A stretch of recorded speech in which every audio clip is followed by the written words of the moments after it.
Malampuson ang gipahigayong scent of ceremony sa nilibo ka mga security forces nga gikatakdang bubantay sa month-long celebration sa 89th araw ng Davao nga magsugod karong Marso 1 ning tuiga. Naglangkob sa mga ipang deploy nagikan sa security clusters gikan sa lokal nga pangabhanan sa Davao City, mga personay gikan sa PNP regional units o mga personay gikan sa 20 ka mga police station sa syudad, lakip ang special operating units.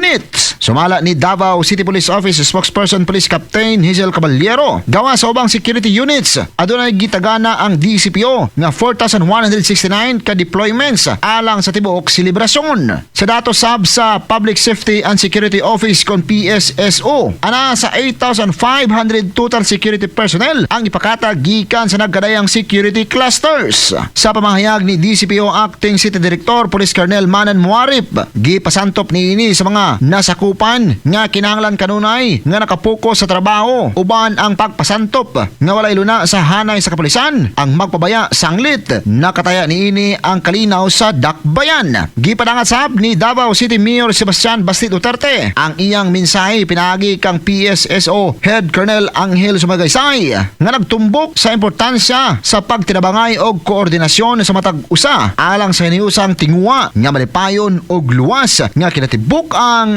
selebrasyon. Katropa, kapi nga healthy during natatayan ng collagen na imong gipangita, mag Santon Gold Coffee Mix na alang sa nagkayusang Pilipino para sa Pilipinas. Katropang Gabalas, XFM News.